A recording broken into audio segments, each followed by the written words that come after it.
So, the Call of Duty Mobile World Championship 2026 Stage 2 is officially live, and if you've already qualified from Stage 1, this is where things start getting serious.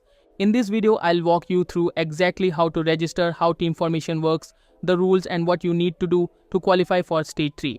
So make sure you watch till the end because one small mistake here can cost you your entire run. Now, first things first, Stage 2 is completely team-based. Unlike Stage 1 where you were grinding ranked matches individually, here you cannot even participate unless you are part of a team. The event runs from April 29 to May 19th, so you have a limited window to not only register but also complete all your matches and secure your position on the leaderboard.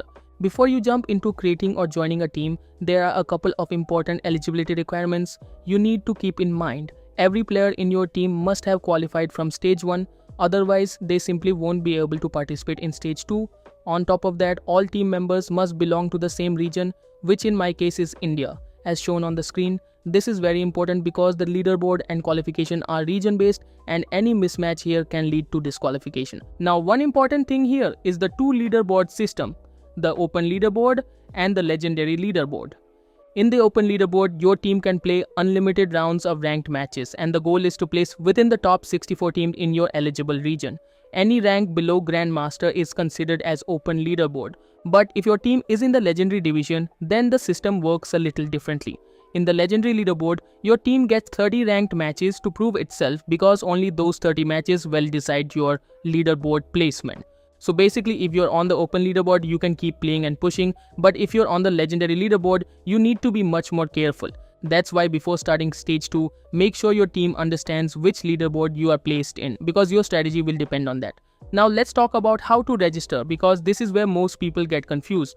To begin, you need to head over to the MP section in COD Mobile, then select World Championship 2026 and from there you'll see options to either join a team or create a team. If you're someone who already has a squad ready, then creating a team is the best option. You'll need to enter a team name and then invite your teammates using their unique tournament ID, which they can find in the Join Team section. On the other hand, if you don't have a team yet, you can simply share your WC ID with a team captain and they can send you an invitation. Once you receive it, you can join directly. The system is pretty straightforward, but coordination with your teammates is key here. Now, one very important rule that you absolutely need to understand is the team size requirement. A valid team must have a minimum of 5 players and a maximum of 6 players. You cannot register with less than 5 players, and having that extra 6 player can actually be helpful as a backup in case someone is unavailable. Once your team has at least 5 members, the captain can go ahead and confirm the team, and that officially completes your registration for Stage 2. So if you're still struggling to find teammates or you don't have a proper squad yet, I've got you covered. You can join my Discord server where we already have 5,000 plus active members and a lot of players are actively looking for teams for the World Championship. You can simply go there, chat with others and find teammates based on rank, playstyle and availability. The link is given in the pinned comment and description, so make sure to check it out. But here's where things get a bit serious. Team changes. Yes, the game does allow players to leave or join teams during Stage 2, but there's a major catch.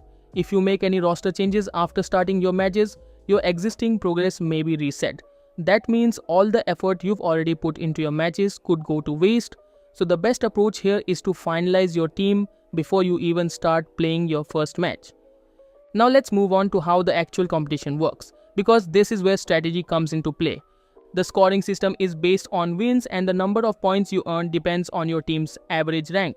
So for example, teams with higher ranked players like Master, Grandmaster or Legendary will earn more points per win compared to lower ranked teams. This means that rank plays a huge role, not just individual skill.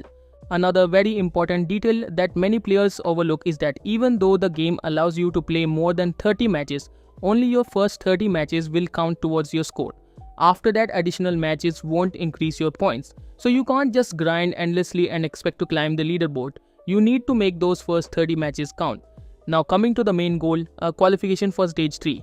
To move forward, your team needs to finish within the top 64 teams in your region. That's it. If you're not in the top 64, your journey ends here. And considering the competition level, this is not going to be easy. Alongside qualification, there are also CP rewards based on your placement, with higher ranks getting significantly better rewards. But for most serious players, the real focus is advancing to the next stage. So everything needs to be done properly. To sum it all up in a simple way, qualify stage 1, form a team of 5 to 6 eligible players from the same region, complete your 30 ranked matches as a team, earn as many points as possible, and aim for that top 64 spot. That's your entire pathway for stage 2. Now personally, if you are serious about making it to stage 3, I would strongly recommend building a team with good communication and consistent availability, because skill alone won't carry you here. You need coordination, planning, and smart matchmaking decisions. So yeah, that's everything you need to know about registering and competing in COD Mobile World Championship 2026 Stage 2. Let me know in the comments, have you already formed your team or are you still looking for players? And I'll see you in the next one.